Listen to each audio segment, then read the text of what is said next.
And I didn't make fun of the McMansion to the McMansion owners. Sure did. Sure did. 100% did. I don't remember that. I feel like I did it the respectful way behind their back. Real-time fact-checking. Republicans are so scared of our next guest, they try to gerrymander him out of existence, but you can't gerrymander a statewide race. Please welcome your next Attorney General, Congressman Jeff Jackson. Good to see you. They love you.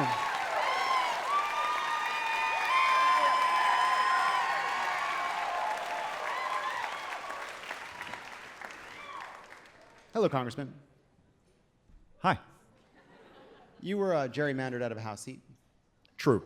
That's got to sting. Saw it coming. Hey, remember when we went canvassing together and I made fun of an ugly house and you said that video wouldn't be useful?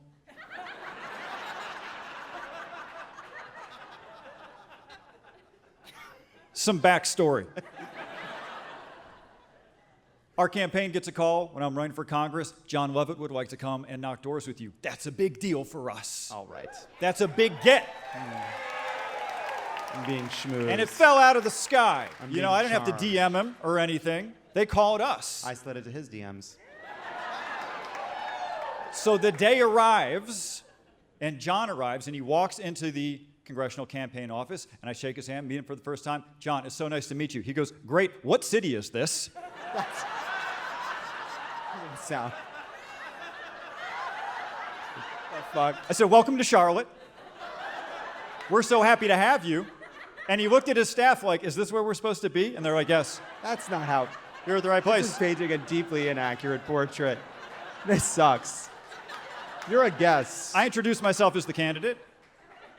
And he said, are we going to do this thing? I said, yes, we are. He said, do you have a street picked out? I said, yes, we do. I took him to one of our the core target areas where we were really trying to work on turnout. And we spent an hour and a half knocking doors together, and I would describe him and his contribution as net positive. Ooh.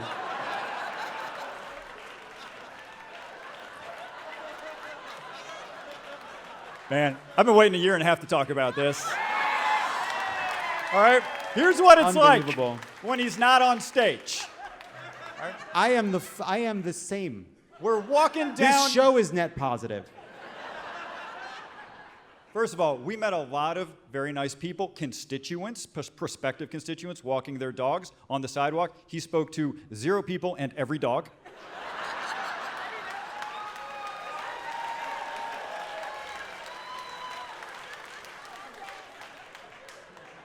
We started knocking on doors, and he did his insult comic routine. This is unbelievable. Did not endear himself to 100% of the electorate. There were some senior citizens who didn't know him and just thought I had the most abrasive volunteer. There were a couple people who did know him, and so that started well until he gave his very frank assessment of the architectural style of their home. And then asked them a series of pointed questions about, do you think the neighbors are okay with what you've done with this? The use of the phrase McMansion was peppered through some of this. And when we won, the first text message I got from him, he said, you're welcome. So there you go.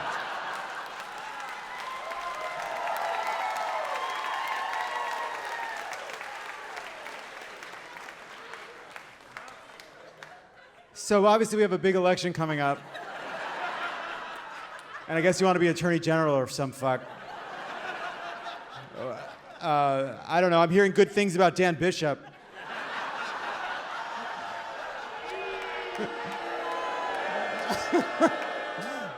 Hey, welcome. Good to see you. It's good to see you. So,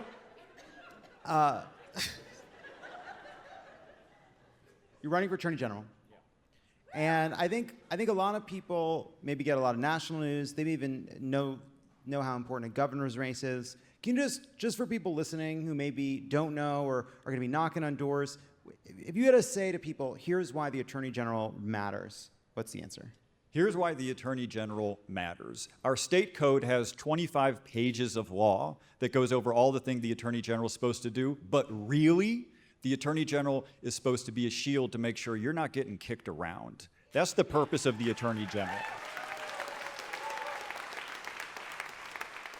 And we know, because we know our state legislature very well, they're going to try and kick you around when it comes to voting rights. They're going to try and kick you around when it comes to reproductive rights. And it's going to be my job to stand up to them and defend your rights.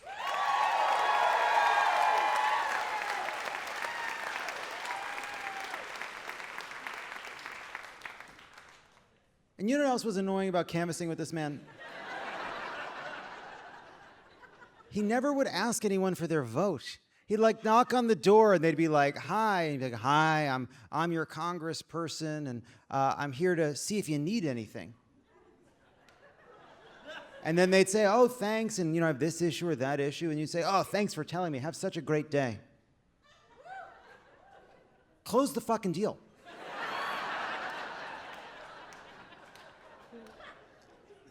I've run for office a handful of times. I don't ask for people's vote. I ask for the opportunity to earn your vote. And I think if you give me that, that's a fair trade.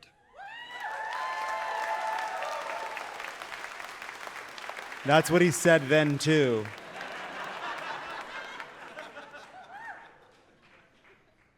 And I didn't make fun of the McMansion to the McMansion owners. Sure did. Sure did. 100% did. I don't remember that. I feel like I did it the respectful way behind their backs. Real-time fact-checking. And also, it just was a fucking eyesore in the middle of that goddamn neighborhood. See? It was a year and a half ago. He still remembers. And look, the thing is, he wasn't wrong. Too big for the plot. It was too big for the plot. I don't like it when the houses are too big for the plot. Have some taste. Quit having a taste. Now, aesthetically, he was right. Politically, he was wrong. That's all. I think some things are more important than politics. We disagree on that. So, your opponent, serious topic. Back to serious. Show some respect. Your opponent recently compared Donald Trump's hush money trial to a trial of a black person and what they would face in the Jim Crow South. I feel like that's cool vibes for a person running to oversee the laws, wouldn't you say? Yeah, what he said was that the former president was treated as badly as a black person would have been treated in Alabama in the 1950s. So don't go to him for your African-American history. But look, that just scratches the surface with this guy. He said, we have a gangster government and a reckoning is coming. Obviously voted to decertify the last election and said that it was rigged. Said that his election was rigged even though he won. His first two endorsements out of Congress were Lauren Boebert and Matt Gaetz. You in North Carolina, we all actually hold the Attorney General in very high regard because we have a history of seeing good performance from that position. We have high expectations for that position in particular. We've never had a political extremist in that position. You have one political extremist out of 435, that's one thing. Attorney General is 1 of 1. And if we have a political extremist in that role, it will be a disaster for the state like it was when he wrote HB2, the bathroom bill, and cost our state $4 billion, thousands of jobs, and took our reputation years to recover from the damage that he did.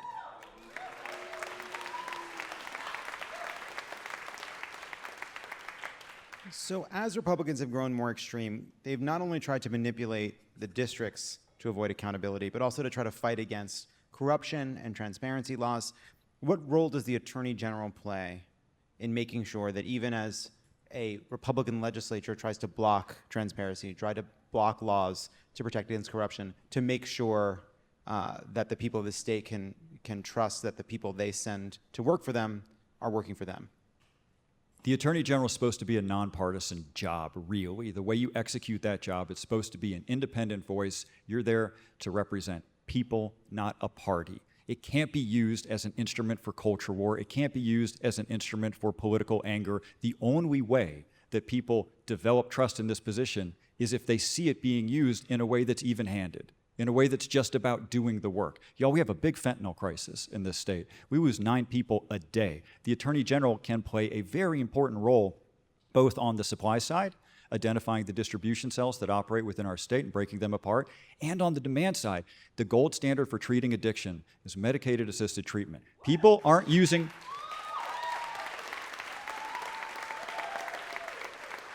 fentanyl to get high.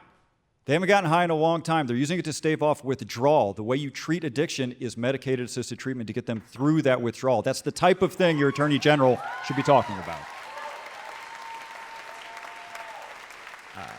Now, Bishop was, as you said, someone who led the charge on HB 2, a law to make transgender people hold it until they get home. That law was later struck down, but what would that mean for the kind of Attorney General he would be? The Attorney General is supposed to be a shield to defend you. I think the way he sees it is as a sword to use against some of you. We've never had that before.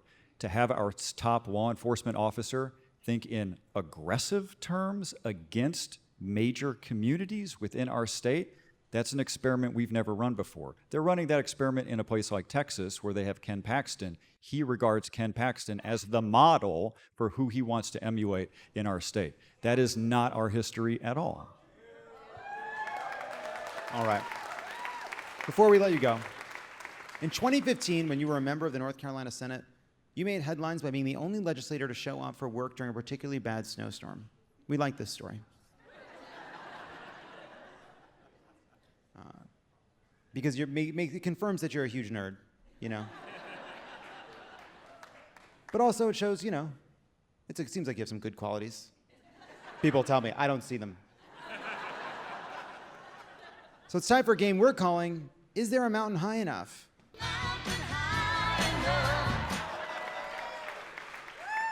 I'm going to give you a difficult scenario, and you're going to tell me what you would do. Are you ready?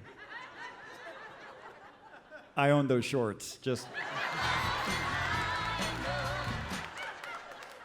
I have that whole outfit. I actually think it looks great on me. Pretty good. Photoshop is solid. I could give you a real picture, though.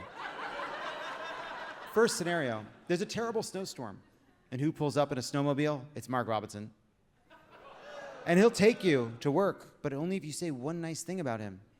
Is he recording it? You don't know. Do you do it? Walking to work builds character.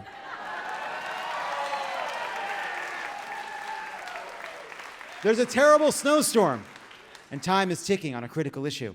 A snowmobile pulls up, and it's Justin Timberlake. He says it was just one martini, but you're not so sure. What do you do? It's gonna be May. Interesting.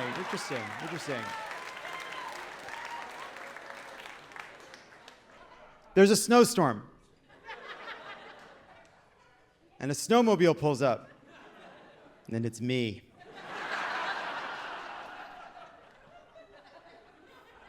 The Affordable Care Act and whether it's constitutional hangs in the balance. But I want to talk about video games the whole way. I want to talk about all the Souls games and how challenging all the different parts of it can be, but how ultimately worthwhile it is. And I will spend a fair amount of time on the lore. You will know what the Erd Tree is by the time we've reached the capital. You'll know all about the Tarnished. And you'll know the difference between a quality build, a dexterity build, a strength build, a mage build. Feels like I'm already on the snowmobile, honestly. Congressman Jackson, what can people do to help over the next few months to make sure that we elect you as Attorney General in North Carolina and not a far-right member of the House who would do a bad job? You know what to do. Hit that website. Help us out. It's going to be a 1% race. Our current Attorney General, who's running for governor, won his re-election by 0.2% of the vote. I've told him to his face we're going to win by 0.3% of the vote. And y'all are going to help me do it. Thank you. Thank you so much. Good to see you.